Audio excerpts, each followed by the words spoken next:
Want to get cozy? Talk about manifesting the love of your life with the law of attraction? Sound good? All right, let's do it. All right, as promised, this is Age Wellness. I do ASMR, distance Reiki.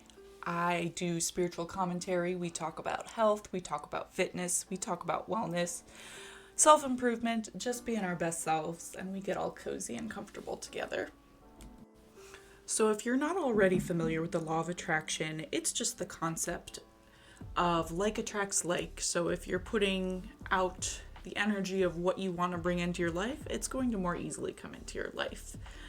I think there's lots of different ways to look at it. You can look at it from a spiritual perspective, or you can just recognize that when you set goals, you're going to be more mentally focused. You're going to feel a certain way, think a certain way, and you're going to act a certain way, which will naturally bring these types of things into your life.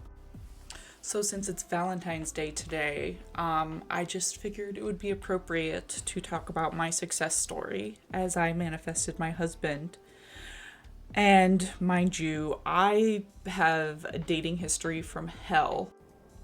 We're talking people that cheated on me. We're talking about people that didn't even have the decency to commit to me, or people that just kind of kept me in that limbo of, oh yeah, we're together, but you're not my girlfriend. All the way to physical, verbal, and emotional abuse. So if I can turn that around, you definitely can. I had met him at a New Year's Eve party, and one of my friends was actually kind of flirting with him at the time, but that's a story for another day. So I really wasn't specifically attached to him. I definitely thought he was cute, but I didn't have any idea that he was going to be the person that I would be spending the rest of my life with at the time. And I will say, around the time that I actually saw him for the first time, I was kind of casually talking to someone else that I wasn't really that interested in. But I think that was a lot of what made me just kind of more likely to make that impression, because I was not attached to meeting someone that night. I was aloof. Everyone loves the energy of aloofness. It's the sexiest energy in the entire world. But what I actually did to bring him into my life, and again, I wasn't focused on a specific person. A lot of people will try to use these practices focusing on a specific person, and that's all, it works, but there are always things that you don't know running in the background. That specific person that you are just so sure is going to be your twin flame, your soulmate, might not be, and you might not actually want to focus that energy on the specific person. So what I focused on, I would do it every night before bed. I would, focus on the emotion of just kind of that cozy, just hugging, cuddly feeling that you feel when you are falling asleep with someone you love. It's almost just like the feeling of a hug.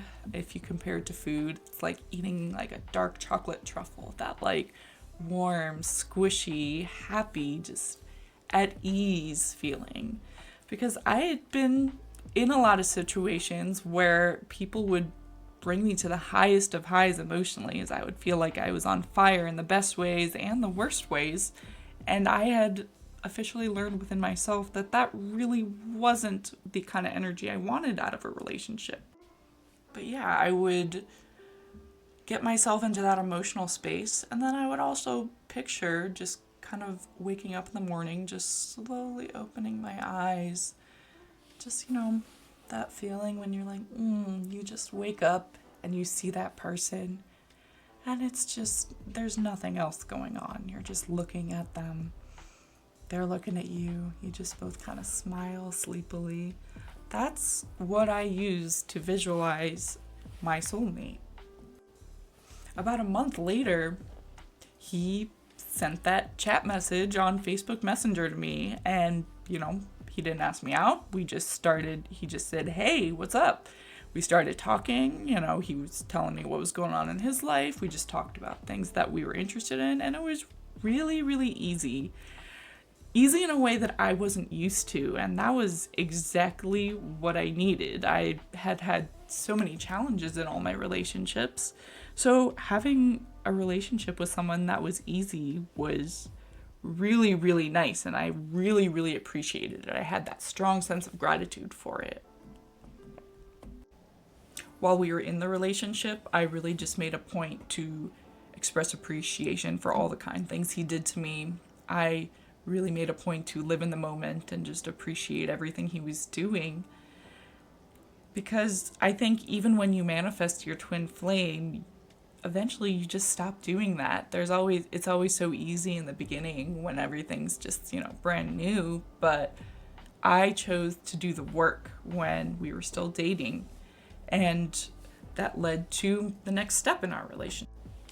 So I told you how I manifested bringing him into my life and how we started dating, and next step was how I got him to propose to me. So I did the same type of visualization, but I actually did this when I was just kind of going about my everyday life instead of right before bed or right when I woke up. I would picture driving my car to, let's say it was hypothetically, I was meeting up with someone that would be involved with my wedding planning process. And I would picture my hand on the steering wheel with an engagement ring. And obviously I was, online shopping for engagement rings. So I had some visualizations in mind, but the visualization ended up being just kind of blurry because I wanted just the essence of like looking at my hand in a functional way and seeing something just like sparkly and, like an engagement ring. So I did this probably for about 2 months from when I was trying to manifest this next step in our relationship. And I actually set a date in my head, which I don't think is really necessary all the time, for New Year's Eve the following year. And we'd probably been dating for just under 2 years at that point. So I wanted to manifest him proposing to me on New Year's Eve. So we were on a hike. He was acting all nervous. We were walking around. He was kind of like, scoping out different spots that might be fun to, surprise me, get down on one knee. And the hike we were on, it always has this big overlook at the end where you can see just like this big gorge, all these trees. You see all these little birds making nests in these little like pockets in the caves down. It's a gorgeous, gorgeous view. So we were just enjoying the view, and I hear him behind me. He says, "Abby, my former last name, will you marry me?"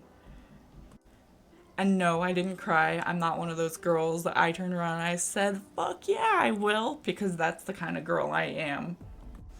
I think the most important takeaways from the technique that I used were coming from a point of visualizing something that feels peaceful, easy, and natural, manifesting something that works for you, and letting some of the details just kind of fall through the cracks.